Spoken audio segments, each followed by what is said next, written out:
This is my first sort of real attempt at talking about this project, something I've been working on for about 4 years. And the title of my presentation is wSAST Code Review Tool of the Future, mostly because it's never finished. So quickly, who am I? So my name's Peter Wintersmith, as mentioned, and Peter Wintersmith missing the E on Twitter. But I'm best known as Peter Wiener from Burp Suite. That's a sort of long-standing joke that's been built into everything Portswigger related due to a hilarious misnaming while doing a job with Daffyd, the guy who created it all those years ago. So I was previously, for the last, for about 15 years doing application security, but with a strong emphasis on code review. So a lot of sort of merger and acquisition, sort of full assessment spectrum type work, where we did a lot of code review. And so I got sort of very familiar with doing them quickly and efficiently.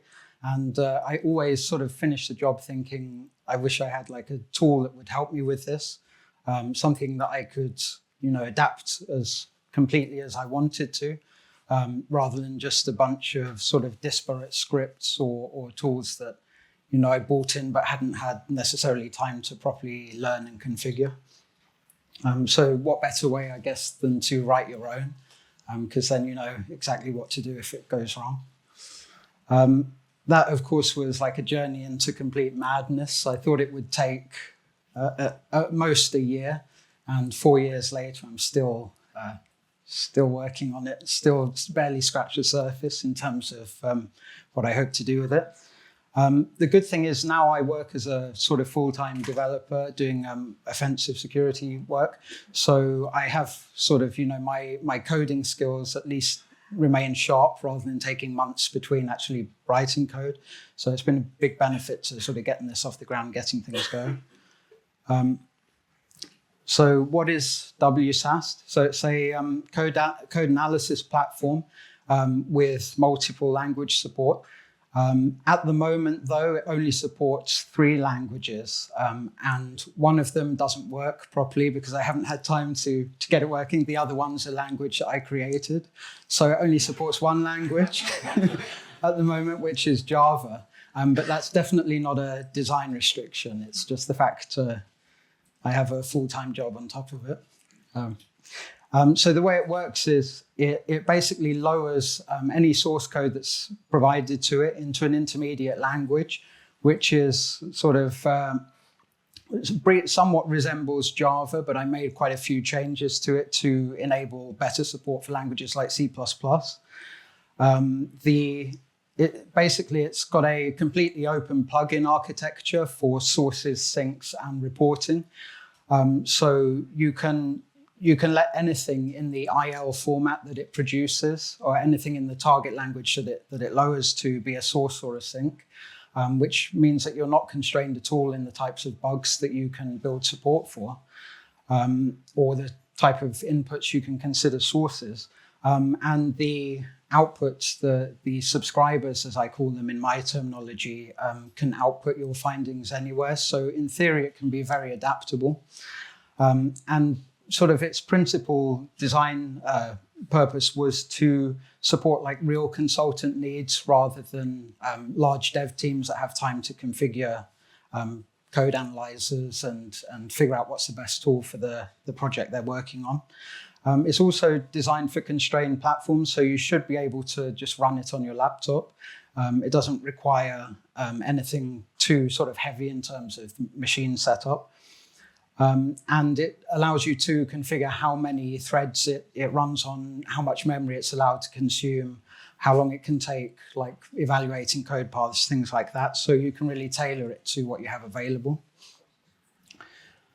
So the reason that I've done this, I sort of touched on it. It was sort of a lack of tooling that I personally felt comfortable working with and adapting rapidly as I did the assessments I used to do. I had a go at writing something like this because I've sort of been in the industry a while, back in 2013, and found it way too difficult. I sort of, read some simple books on parsing and realized that they wouldn't work for most languages. By the time I understood them, the other books were way too complicated for me at the time. So I thought I'd put this on the back burner and circle back to it when I've had, more experience, matured a bit. And sort of second time round, I actually had success in developing my own parsing framework, which enabled me to parse any context-free grammar, which was like a gigantic breakthrough for me because it was something I hadn't been able to figure out before. And based on the top of that, I thought, what's more natural than to write a code scanner on top of it, full source to sync analyzer. I thought, now I've done the parsing, I've done the hard bit. I've only got another couple of months' work to do. And it turned out the parsing was by far the easiest bit. So it's, my descent into madness documented in real time. We'll see where I am in 5 years. So I'll go over it at a sort of high level from a technical perspective. I won't dive too much into how any particular feature works, but I'll just sort of give you an impression as to how an end-to-end solution for code analysis actually could be written, and how I've proceeded with that. So these are like the major components, and rather than sort of read through this slide, I'll go slide by slide, or rather sort of major component by major component. So the first problem is parsing. As mentioned, the idea for the product was springboarded by the fact that I had some success in finally understanding how to write a parser for an arbitrary context-free grammar. You probably can't see it on the screen here, it's probably too small, but there was one paragraph in this 800-page book, Parsing by Gruen, that unlocked everything for me. And it sort of explained how you can create a recursive descent parser, which is sort of a top-down parser that is able to support any context-free grammar by this one neat trick, which I won't go into for the sake of just reading off slides, but it's all captured in this book and this slide. But basically, unlocking that gave me the confidence, I guess, to carry on with the project and start trying to write something like this. So once you can parse any language, so I started with the potentially obvious choice of Java because it was so complicated in terms of the type of language paradigms and capabilities you'd have to support, that if my code analyzer could support it, I would more or less be able to support any of the languages I was hoping to target. So I sort of jumped in at the deep end and started with that. After you've got your parsing, you've built a parse tree, you need to convert it to my intermediate language. So after parsing, the next step is translation. And the way that this is done is, so for an arbitrary parse syntax tree that you've produced, you walk the tree just descending down it. And every time you recognize something that has an analog in my intermediate language, you just call a builder and create the equivalent node. And that works for most scenarios that you run into with Java. So it's just a case of sort of having your parse tree, descending it, and as you go down, and in some cases on the way back up, just building the intermediate language syntax tree. So there's no sort of conversion, like compilation to a bytecode. There's nothing like that. It's just syntax tree to syntax tree translation. And a cool thing about the way that I've done the parsing is that you, rather than be forced to use my parsing framework, as long as you use the builder classes that I provide to build your syntax tree, you can use any framework. So one of the parsers that I've written for C, which is the one that's not fully working, is written using Antler. So my plan is to open source that as a demonstration as to how you can add your own language support. So the next stage, once you've got your WSIL, which is the name of my language, syntax tree. The next stage is to take all of the syntax trees that you've converted from the original source code that you processed, and to create a knowledge database which contains basically all of the code objects that exist within the program. So that's things like namespaces, classes, methods, blocks of code, variables, fields, everything that would have a meaning within the source project. So the way I do this is I've got something called the knowledge base, which processes every syntax tree that's been generated. It basically, as it walks the tree, it's building up an internal database of all of the objects. And the way it sort of keeps track of where it is by attaching for every, so it moves to the scope analyzer. To every single tree node that has been processed, it attaches a scope instance. So the scope tells the analyzer, the knowledge base, when you go to look something up, that it says sort of what namespaces are visible from that point in the code, what variables are visible, what imports are visible. And the reason for this is all of the source code files that you've processed all import different namespaces, all import different packages, all have different names that are visible from that perspective. So to retain that information, I have to sort of attach to every element within the knowledge database a scope object that says what that element can see. And that helps resolve issues like names being hidden by other names and things of that sort. So once you've got the knowledge database and it's been fully annotated with this scope information, so that at any point you can tell sort of what names make sense and what's visible, then it's time to perform semantic analysis on the WSIL trees that you have. So this is done in sort of three key phases. The first one is type analysis. So every element within the WSIL AST, the syntax tree, is annotated with type information. For some elements, there is no type information because it's not really referenceable in any way that would make sense. But for things like variables, you might get that type information from the declared type of the variable. You might get it from the right-hand side if it's an automatic typing situation. For things like expressions, you might be able to descend into the expression and find that it's using integer types and propagate that back out to say the entire expression's an integer.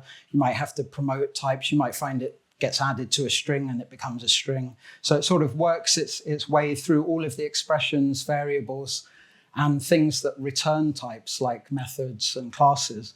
And it annotates the source code or the syntax tree rather with type information. And there's no real way of knowing when it's done. So it just keeps running until it stops learning anything new. So you might find that you've got an expression that references a variable. So you can add that you can propagate that through that variable type through the expression. Then that expression might be passed to a function, so you can infer something more about the types that function takes. So for any code projects, you have to run an indefinite number of iterations to figure out all the types that exist within the program and all the expression types. Then the next stage, when you've done that as far as you can, is to look at control flow analysis. So I start with procedural control flow analysis. So that works by looking up every call expression within the code base and looking at determining basically where the call expression should connect. So I make links, annotations on the intermediate language syntax tree that say this call expression points to that method. So I look up the methods by name using the scoping information that's in the database to know what the name actually means and where I should look for it. I then, once I've located some method candidates, I try and figure out which method is the one that's being called, because you might have multiple methods with the same names. They might take different numbers of parameters, different parameter types. And even if you can figure out by parameter types and parameter counts which methods are being referred to, you have to consider things like the inheritance hierarchy, both of the classes that are exposing those methods. So for example, it might be a method call on a derived class, but that method's in the base class. So you have to walk up the class hierarchy till you find the right method. You also have to look at the class hierarchy of parameter types, because you might have two methods with the same name, one takes a derived class, one takes a base class. So you need to figure out which method is actually being called based on the type information you have at hand, which is why this step sort of follows the type propagation step. And there's all sorts of other considerations. So if you have like conflicting possibilities, you want to sort of prioritize them based on, closest match. So if you have multiple inheritance and, you have to walk up multiple trees to find your method potentially. If you have like a function that takes two user-defined types, one of them could be more specific than the other. You have to sort of do a balancing act to say which one is the closest target, things like that, all sorts of considerations. And then also at this step, I do type specialization. So if you're referring to I do that in both steps, depending on whether I see it during control flow or type analysis, because I don't always cover all of the code in any one step. You then have to sort of duplicate the entire class that's specialized, rename the type parameters throughout the class, add it to the knowledge base, which involves like going through that first step again, propagate the scope info, make sure it all makes sense still, and then wire it up. So there's quite a lot involved to getting that working. And then and I also wire up like object creation during the global control flow analysis stage as well. And once you've got all that information, you have to go straight back to the type analysis step. So these two steps execute in a loop. And that's because once you've wired up a method call, you know the method return type, and you can factor that into expressions, to like the return values of method calls if you've got loosely defined types, things like that. So this sort of whole process just iterates until absolutely nothing new is learned about type information throughout the program that you're analyzing, and nothing new is learned about control flow information. Because of course, then if you know if say you've got a method that's returned a class type, then a method of that class is called. So inst equals foo, and foo function call foo returns inst. Now you know what inst is, and then inst.bar. You can do another phase of wiring up method calls, and it just goes sort of back and forth. But once this is completely exhausted, then you get onto the final step of like the semantic analysis, which is the local control flow analyzer. And what this does is it walks through every code block within the knowledge base. So code at this point is just basically, it's just the sort of WSIL statements basically wired into the syntax tree for the WSIL intermediate tree. It looks at each one and it assigns each block that doesn't affect control flow is either a basic block, which means it just executes and moves on to the next statement, or it's a throwable basic block, so it might go wrong and throw an exception, in which case it may move on to the next statement, or it might move into try-catch handlers and finally handlers. So once I've assigned each sort of basic statement one of those two classifications, I can then descend down the syntax trees again. I'm looking at statements that affect control flow. So these are like if-else statements, switch statements, of course, try-catch statements, because they might skip the catch block. And each of the sort of entry points to, I sort of do a recursive descent down these. So if you have an if statement, I recursively process the the body of that. That might contain a switch statement. I recursively process the body of that and any cases. And for each time I return an object that contains the entry point to that statement or that block, and all of its possible exits. And then a few other things like any statements that can throw an exception need to be returned, so they can be wired up to the catch block, if there is one. If you're in a loop and you've descended a few statements deep, maybe a few if statements, I need to then return any points that might invoke a continue or a break instruction. Anything that affects control flow just gets pushed up to the next layer on the return from the recursive descent process, and then wired in appropriately to the intermediate syntax tree at the right point. And so basically the sum total of doing this throughout all of the code blocks is that I have both sort of global and local control flow. So in theory, I can simulate execution along every possible path within the application. So that's sort of the semantic analysis step. And this all leads to the data flow analysis, the symbolic execution. So step one of that is something that is thankfully not very difficult. I thought it would be a lot harder than it was, which is to find all of the entry points into the code base. And the way I do that is basically just look at all of the functions and free code blocks if you've got sort of code that starts without being in any sort of class or function or anything, sort of top level stuff. Within the code base, and then if it has no backrefs, because I maintain forward and backrefs for all method calls, then if it does have backrefs, I eliminate it from the list. Otherwise, if it has no backrefs, then I keep a reference to it, and that set basically forms all of the entry points. The only exception to this is if during this process I determine it has recursive backrefs, so you've got two functions that call each other, and none of them are broken by a function calling one of them, which has no backrefs. Then I just call one of them the entry point. I can't really say which is which. But I end up with a set of all entry points into the application that you're analyzing. This is definitely a superset of entry points because the analysis is rarely perfect. You're always missing a small amount of code, or something didn't get wired up correctly, and you've got like a single code flow that's got broken into two or more parts. But it's sort of the best case you can do without complete source, including the libraries and the runtime and everything for whatever language you've added. And then the data flow analyzer. So when all of these sort of preliminary steps are completed, all this information saved into like the knowledge base and decorating the intermediate language syntax trees, you can simulate execution.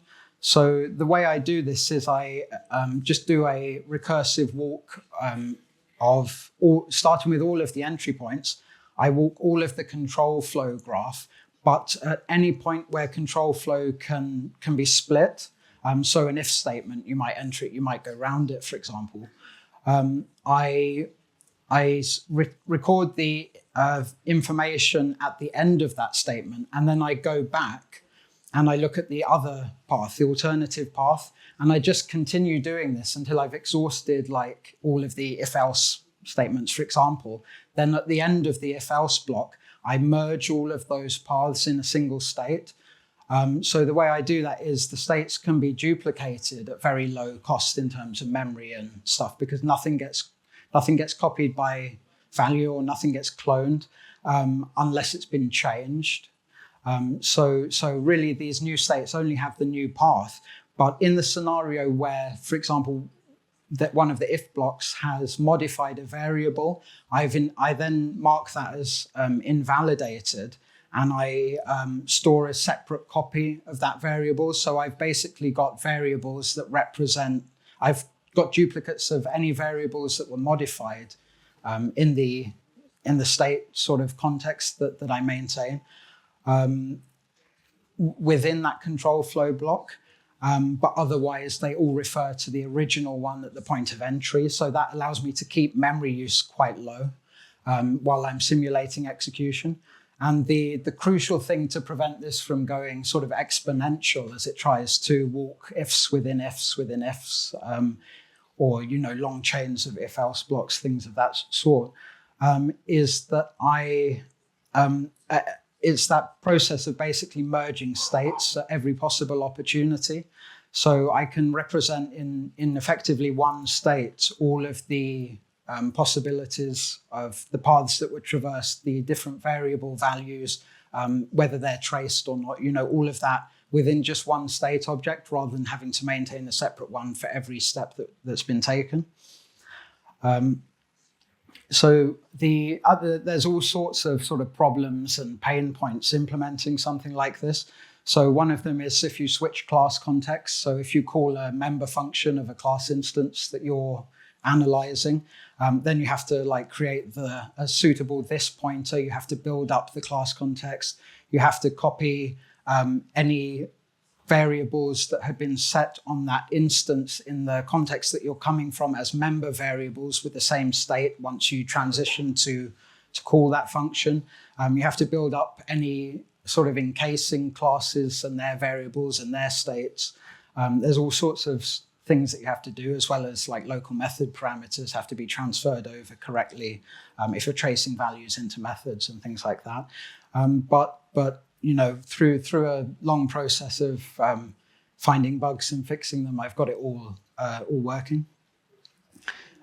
So for every step of execution, execution generally just following the local control flow graph that's annotates every intermediate language tree, basically just moves in and out of expressions and statements until it reaches a dead end, basically. For each of those steps, it will invoke any registered sources or sinks that have been registered with the dataflow engine. And sources and sinks basically get a full view of the current state of execution, including all of the paths that could have reached that point, all of the variables and the paths associated with them. And those variables can be added to, replaced, updated, tagged with arbitrary data, marked as tainted. So for sources, you can also, for any variable can be tagged with a source. So a source can be anything you're looking for, whether it's a bad function call that you recognize, whether it's a variable named password or something of interest. You can create a source object and attach it to the variable, and that then persists for any future paths until it's deliberately got rid of, or it goes out of scope. And the way I know it goes out of scope is the scope information that's also attached to the syntax tree. So I know when a variable containing or bearing a particular source goes out of scope, and I can eliminate that source as well as the variable. Sinks are a little bit different in that they work exactly the same way. They're called for every step of execution, but they are attached to the state, and you have to specify an anchor. So that sink might only be valid for that function, but once you leave that function, it may no longer make sense to maintain it. Whereas if, that might be the case for, say, you're descending a loop that's doing some complicated copying, and you might want to know, first, is the upper bound on this loop a traced value that the user controls? Then is the source buffer, so that's one source that you might attach. Then as a sink, you might attach to the state, is the source buffer related to that integer that forms an upper bound? Then you might want to know, any additional validation steps. So you might actually want to build up a whole list of sink objects, and then at some point validate which ones you've got to make a finding. However, you don't want to then return from that function and have those sinks still attached to the variable, because you're no longer in that sort of loop context. So that's why you sort of attach a scope to each sink that's built. But yeah, they can basically completely influence the state of the analyzer. And since you can tag arbitrary variables with arbitrary values, you can do very powerful things like you could, in theory, even build an interpreter for language on top of the intermediate language, just by having sinks that evaluate what you've got so far. based on the type of node you're processing, and then attach new variables, for example, as outputs. So it's very powerful as an engine due to that design. And then you've got so that I've sort of touched on sources and sinks. Then whenever a source to sink match is made, and you can specify categories so you don't get nonsensical sort of sources and sinks being paired up where it doesn't make sense. So for example, you might have something involved with memory corruption, but it might not make sense as a source, but it might not make sense in the context of an SQL injection sink.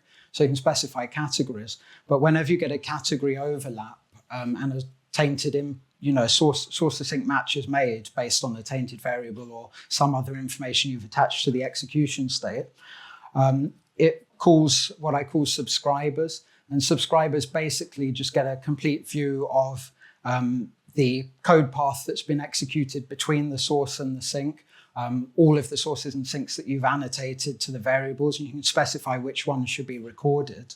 And it's free to output them however it wants. So I've only been dumping them to file as sort of execution traces line by line, but you might automatically file bugs based on them if you had enough confidence in like the rules or things like that. Or provide them to a platform that makes it easier for people to sort of categorize and things of that nature. So subscribers can sort of be anything you want as well as sources and sinks. So that's sort of the high level overview of how the engine works. Of course, there's sort of a lot of technical detail that's hidden in that sort of overview that I would like to talk about one day, but I think it's going to take multiple multiple sessions to get anywhere in doing that. So in terms of functionality, so wSAST isn't just an engine. It has a fairly simple but powerful command line front end. So at a high level, it provides sort of three distinct capabilities. The first one is the dataflow sort of source to sink analysis, which is sort of its my favorite feature, the one that was the most work to write. It also does static analysis, so true static analysis, just looking at the intermediate language trees in place. So you might basically have findings that you don't want to miss just because the data flow analysis didn't find a way to connect a source and a sink to them, in which case you can just output the specific lines of code that match the sinks, but you don't need to prove that you can actually get there. This mode, the static scan, runs a lot faster as well. So the way I would see it being used is you'd run that first, and then you'd run data flow analysis while you're reviewing some of the outputs. And the third mode is the interactive mode. So interactive basically allows you to do things that make the most of this sort of fairly detailed database that represents the entire code base. So you can output graphs. You can create class graphs based on either the whole application or specific components you're interested in. So you can specify a series of regular expression filters that can include or exclude any classes that you might want to graph. So you can say, like, show me all of the classes that have database and servlets in the name, and it will sort of show you all those relationships on model and database, things like that. So you can get sort of windows into how the code looks. So those class graphs look a bit like this. So this is one for a simple paint application that just, written in Java. You might be able to see it, but it sort of shows you all of so a class relationship's established basically whenever one class refers to another, however it does that, whether it's having a member variable or making a function call or inheriting from it or something like that. So it gives you a good way of sort of capturing the code base quite quickly. You can also graph calls. So you can apply exactly the same sort of process to generate call graphs. So you can say, give me, a complete graph of all the calls in an application, or give me only calls that meet these criteria in terms of like regular expression naming for the components. Or you can say, show me every call made by any functions that match this, but not exclude the call target based on the regular expression. So you can say, I'm interested in this one function. I want to see everything it calls, and you can immediately generate a graph of that. And it also allows you to generate the syntax tree graph, which is not really useful unless you're trying to write a language plugin and wondering why it's gone wrong, from my experience. And it can also generate local control flow graphs, so you can examine that sort of fairly complicated local control flow that's been layered over the syntax tree. And again, it's mostly useful for debugging, like adding language support, I found. It's not something people would really want to look at, but you could, in theory, maybe break the application down in a sort of IDA-style graph view if you wanted to. So it might be something I'd add to an IDE if I ever created one. You can also search the knowledge database. So the full knowledge database, just for your information, is sort of dumped to a text file and you can scroll it. But you can do intelligent searching of it as well with regular expressions. So say, give me every method that contains this in the name, or, give me every method that calls this function, or every call made by this method, or everything that calls this method. And you can even say, like, give me all of the paths between any two methods that meet two separate regular expressions.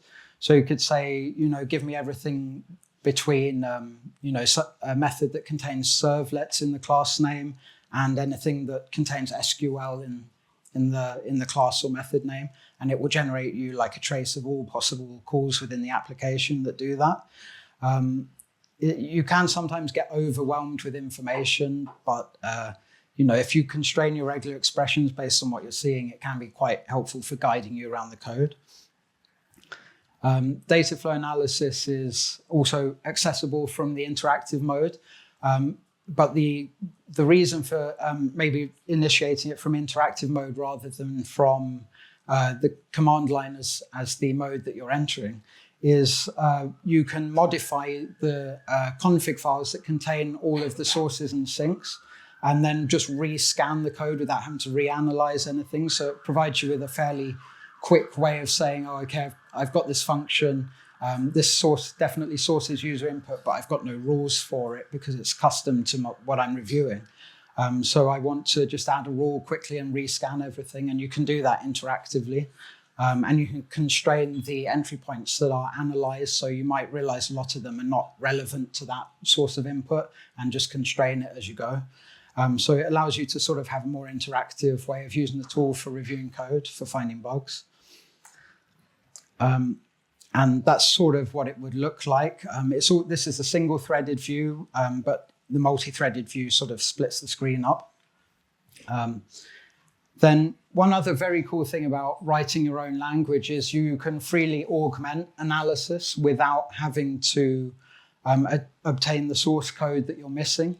So what that means is, say you've got code that uses a framework that you don't have source code for, and it's breaking your analysis because it might be like a framework for providing an event-driven sort of message-on-message type framework, and there's no way of the code analyzer to know that on-message can be a target for messages because it's got no direct calls. It's all through the framework. Well, you can actually use WSIL to just write a quick 2 or 3 line shim that represents that behavior, and you automatically wire all those up and you're good to go again. You just factor it into your project as a source file you link in, written in straight WSIL, and it will rebuild all of those code flows, and analysis can then proceed without getting broken. So here's a fairly simple example of that, where I've got Java servlet.http HTTP servlet request get parameter function. Now I don't have the source code for this. I just have a rule that matches it. So that would be fine if the rule just tainted an output variable and that was used at some point somewhere, that triggered a sync. But what happens in this case? What happens in the case here is it basically immediately trims that output string. And because I also don't have the source code for the Java runtime string trim function, the analysis gets broken, and by the time it hits execute query at the bottom, it's not able to know that the output of trim did anything. So one way you can fix that is to just write a very simple shim which reconstructs the fact that get parameter returns a string and that string contains a method called trim. It doesn't need to actually behave anything like what that method really does. It just has to return a reference to itself, and analysis can continue because it now knows that variable is tainted. This is a slightly contrived example because the analyzer actually has a lot of controls built in that allow it to survive situations like this. So you can say always consider outputs from like methods called on a tainted input as tainted. So it would actually succeed normally, but it just sort of gives an example of where you can very easily sort of augment the code base to reconstruct like broken code flows if you notice any that are particularly broken. The alternative, of course, is to analyze like third-party libraries too, but that can lead to an explosion of like complexity and size of the code base. So this works a lot better. I mentioned how static analysis basically does the same thing as sync analysis, but only in situ, rather than trying to figure out if any sources could hit that point of the code. And so that, yeah, basically just walks every function in the code base and calls, well, actually, it walks the entire syntax tree, but it only prints the function, so you don't get too much information in the sort of output. And yeah, if any issues are found, it just dumps into file as mentioned. And then subscribers can be anything as I touched on, but the default one is just to output a code trace to a text file. So you can probably not see, but you'd be able to see in this example, it's reading an email from a request parameter, and at some point it concatenates into an SQL statement, and it just prints the full trace of everything that, or every line of code, including like functions that it's come in and out of during that process as a trace. So rules for wSAST really can be anything you like, because you just have to implement an interface that interacts with the execution state information and variable information that's passed in. So in theory, you can write anything as a rule in at the moment in .NET. You could also do it in native code, but you'd probably be crazy to do that because the .NET stuff adds a lot of helpers to make it easier. But if you don't want to write code, which most people probably wouldn't if they're just trying to add a simple rule for something, I've created the common rules engine. So that's a simple sort of XML-based engine, which provides the ability to add 4 different types of rules. So the first one is function rules. This is a way of representing any function call that you might consider a source or a sink. The rules can match on different criteria, such as the method name as a regular expression, the class that implements it if it's contained within a class, and whether that class is virtual. So, for example, you could say, I'm interested in any function of any class that's called where the function name contains exec as a possible sink, and you could add that easily. You could specify that which parameters, if it's a well-defined function, should be considered traced for a match to be made. So you might not always consider every parameter as dangerous. And in the case of sources, you can consider return values tainted as well as parameters that are passed as something you can mark as tainted by the rule format.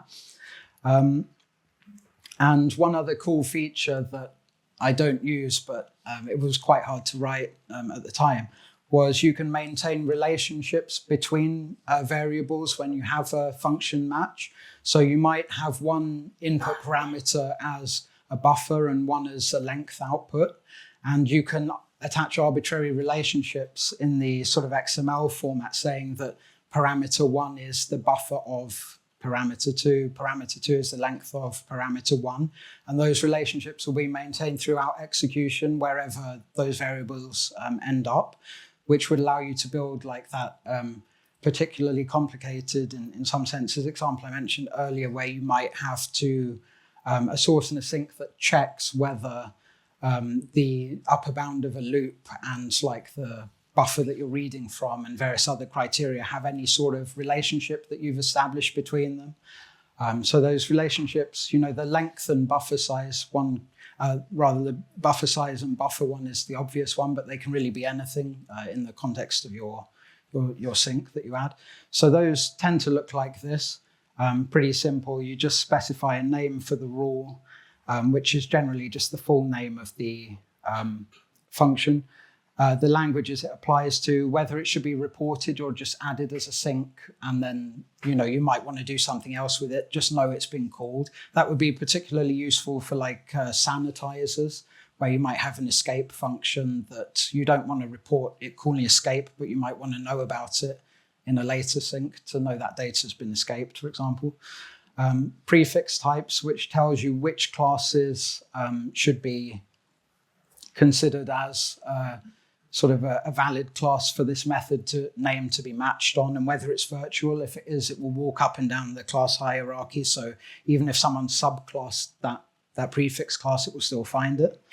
How many parameters you want, so that you can specify the number or put a range if it's a variable number of arguments, or just leave it empty or put a star if you don't mind. So that's for, and then sources and sinks, they basically look exactly the same, except the traced has a different, traced property of parameters have a different meaning. If traced is set in the source one, it will taint that parameter. And if it's set in a sink, it checks whether that parameter has been tainted. But using this, you can add any function as a source or a sink. The other rule type that's built in, or one of the others, is variable rules. So any variable that is that matches a regular expression for the variable name, or is a property of a class that matches a regular expression. And again, it will go up and down the hierarchy to see whether that's always the case. So for example, you could say like any variable named password is an interesting sink or an interesting source if you're logging like passwords, if you're looking at maybe passwords that are logged to file, things like that. You can say, or you could say anything from a class containing SQL statement in it. Any variable read from that might be an interesting source or sink. So you can get quite powerful with that, or any class derived from that. And then you can specify the type of access that should be made on the variable. Has it been read from or written to, or either? So you might only want to consider the usage of maybe a secret where it's read from rather than where it's written to, because that might just be in the setup or code or something of that sort. And those look very similar. You just specify regular expressions for, for example, this case, possible read of sensitive login related variable, and you can just specify a long regular expression that matches those. So they're quite easy to add. The third sort of major rule type is data rules. So these would generally, they can be sources or sinks, but they generally only be sinks. And this is where a specific data literal fragment has been encountered in the source code and is somehow involved with a tainted variable. So a very simple example of this, as given at the bottom, would be an SQL statement code. So something that matches maybe select or create or update. And then a traced variable is somehow interacts with that, it's concatenated on, or is somehow associated with it. Then you might want to report that data rule as possibly SQL injection. And then there's one final rule type which I've added support for, which is annotation rules. So these only apply at the moment to source rules, but you might want to say that a particular regular expression matching an annotation means that the variable associated with that annotation is a source of user input. So you might have a Spring Boot sort of application. You might have a method that's marked as like get mapping, and you might want to say that means that every parameter passed to that method is potentially user supplied, and they'll all be marked as sources, and analysis will proceed from sort of that point onwards, considering those as tainted. So those are the ones you can very easily define, modify, sort of rescan freely. as you do your analysis. And then I've got a sort of section on extending it, the engine, which I'll probably skip because it's mostly just sort of pictures of the interfaces, which aren't especially useful. I do plan to write a proper dev guide soon. I've nearly finished a user's guide. It's only 6 months after the first, 7 months after the first release. So that's pretty good going for me in terms of writing documentation. Of course, as well as adding like any sources, syncs, or output subscribers, just by implementing interfaces that interact with the engine, you can also add complete language support by just implementing an interface that's able to, that wSAST is able to call into and instruct to translate a source file. So in theory, you could go out if you wanted to and write something to translate. And I'm hoping to do this at some point, but this is where all of the unforeseen hard work comes in, which is to write translators for all of the languages supported by TreeSitter, so that it basically should have really high quality support for large number of languages. And then I'll just be faced with the insurmountable task of writing rules for all of them. But I have cheated actually a lot in writing rules. I've actually used GPT to produce almost all of them. So I sort of very clearly, and this, like, I can't overstate how clearly, because I did this with GPT-3, the original one that we all had access to, stated what the XML format was and what it meant. And then with sufficient sort of coercion and correction at like intervals, I was able to get it to produce like 600 sources, 600 syncs that all seemed to work from my tests. So it's a massive time saver. So I feel quite pleased with that until I think of the fact that in about 2 years, GPT will just replace the whole tool anyway. So, but while, let me have my fun while I can at least. So future plans, if GPT doesn't eliminate the entire space, is I'd like to have a way of sort of automatically generating shims for popular frameworks. So the way I would do that is any frameworks that are imported that you don't have code for, I'd like to sort of maybe dump to file or store somewhere that you can sort of quickly review them, make sure none of them are client specific, and then send them up to GPT with a sort of prompt that says, please generate me examples of how code would flow in and out of like these frameworks. And hopefully with I don't know if it's too much to ask of GPT at this point, but with some guidance on the language format, some examples, it might be able to generate those shims to augment the frameworks, and they could all then be added to a library if they work, which could then become like a large repository of code that sort of helps improve analysis over time. The other thing, of course, would be to automatically ask GPT which of these sort of frameworks that are used are potentially sources of input or dangerous, behavior in the code, and ask it to generate rules for you. So what I've been doing manually, but have it on an automated basis based on what you're encountering in the project. And, with sufficient sanitization, just you making sure it doesn't leak anything before it makes the request, you could, in theory, generate quite a few sort of rules that could then go into a database and sort of build up the set of capabilities. And this is probably something that I could do quite effectively, just downloading open source projects and just doing it in the background so people didn't risk sort of leaking any information, and I could just have it ongoing. So short term, add more Java rules, since that's the only language that has sort of first class support at the moment. As I sort of touched on, I have C support and it works quite well. Like I've analyzed libSSH with it effectively, but I don't have many rules for it yet. So I thought, and I also accidentally omitted adding structs. So it doesn't understand the concept of C structs just because I forgot to add them when I was writing the translator.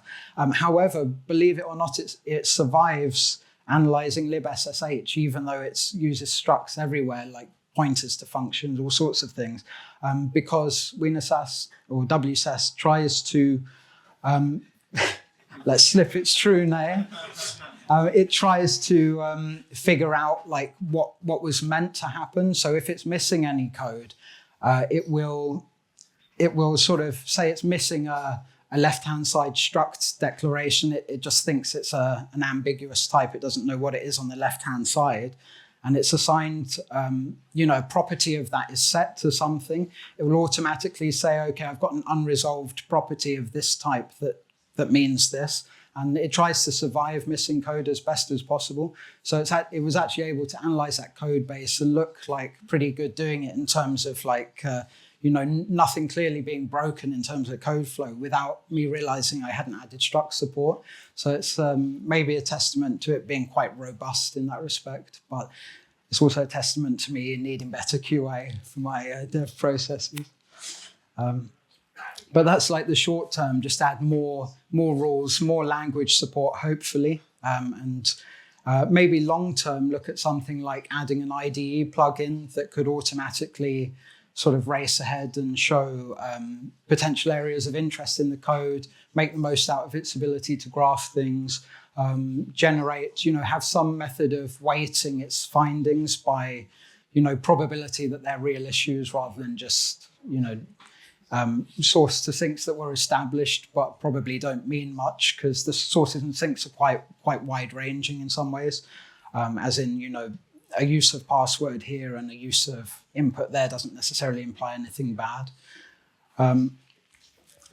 So yeah, hopefully an IDE plugin, something of that sort, would be the end goal that I'd be really happy with on top of like more language support, more rules.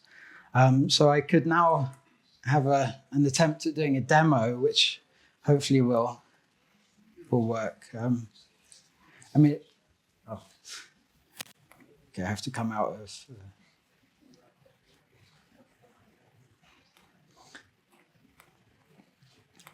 So I've got a few code bases that I generally do for sort of testing, and I'll just use one of those because I know they go well. So I think the best one is this Java vulnerable lab because it just has so many bugs to report. It kind of gives a good impression of the variety of issues that can currently be found. So if I go to, I expect most people probably can't see the screen here, but I'm typing dataflow scan as the mode that I want to run. And sources, you just provide a list to the source files that you're interested in, and you can use a regular expression to exclude anything that you don't want. So anything with test in the name, anything in an external folder, etc. So examples, Java vulnerable lab. And then project, you give it a project name so it knows what folder to store everything in. I'll just call that JVL. And I think it's set to do 3 threads. So it's now parsing all of the Java source code and the JSP servlets that are included in that. It's normally, the analysis was really quick. It only took like a split second to do all of the control flow and type analysis stuff. Now the slow bit is registering all the sources and sinks. It's got about 1,300, which were GPT generated. I'll just minimize it because it runs quite slowly. So I'll just break in here so you can see. But this is the multi-threaded view, and it's got, for example, it's kind of hard to see what's going on, but sources are marked in green if you want to watch it interactively. Sinks are marked in blue, and a finding or potential findings marked in red. If I go into the JVL folder, you'll see it start sort of generating output files, which are those traces whenever it finds a bug. And of course, running it with the console visible is a lot slower. You can redirect it for speed. But it's like finding all of these potential issues. So if I look at an execute query one, for example, you've got like get parameter, execute query, it's got the trace for that. If I look at message digest, it's getting a parameter called admin pass and passing it to a hashme function, which is using MD5, and it finds the sync on the MD5 update. You've got SQL data sync, so SQL injection where The target was a data rule. So it was something that began with delete and a tainted variables concatenated in, and the tainted variables, again, a request parameter. I guess they pretty much all are because it's sort of a web application. So they're all pretty much from like the HTTP servlet request sources. And they can get pretty sort of convoluted. So here's one where it reads the admin username from a request parameter. Then it goes through a fairly complicated hashing algorithm. And then it ends up in another installer servlet, and ultimately ends up like getting added into a SQL statement again. So yeah, there's quite a large number of these issues at SQL, but it's able to sort of generate quite a large number of findings from this deliberately vulnerable code base. In practice, it often finds a lot less, because I found that on real world projects, you're often missing frameworks that you need to do really good analysis. So it often gets lucky with a few issues. Like it might find some fairly straightforward issues where it doesn't get broken by, missing framework support. But really, it's not that the tool doesn't support that. It's just a lack of rules. There's, I think to really support a full sort of common set of platform frameworks and technologies, you'd be looking at spending like a lot of time, or I would rather, figuring out what those are, writing rules, correcting rules. And that's really where all the, that's where my sort of Mount Everest is, I think, in terms of getting this finished. But, slow and steady, and hopefully get there. So that's and that took 2.5 minutes to analyze 60 source files on my laptop. But I scanned a project that was 800 Java source files recently for one of my colleagues, and it only took 9 minutes with 3 threads, which wasn't too bad. So it can sort of get through it pretty quickly. I think it found probably about 60 potential issues, of which I didn't review them. I just sent them to him to let him do the hard work. But I recognized 1 or 2 of them as being valid, so I was quite pleased at least with that. But for very large projects, the static scan mode is definitely worth using. So I'll demonstrate that as well. So you just run a static scan. It's also way faster once it's loaded all the sources and sinks. And it tends to produce a greater volume of findings, but also like a slightly greater volume of false positives. So yeah, you see, it's already found as many like potential issues as it had at the 2-minute mark previously.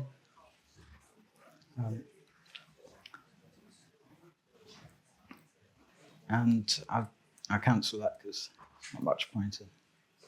Okay, it won't. Oh no, it does cancel. Okay, and those really just give you the relevant line of source code that triggered the rule, so you don't get that nice trace, but you do sort of have something to work with. So all of the SQL statements where there could be a potential issue. And yeah, that's pretty much the project as far as it's come. So I guess, does anyone have any sort of questions on that?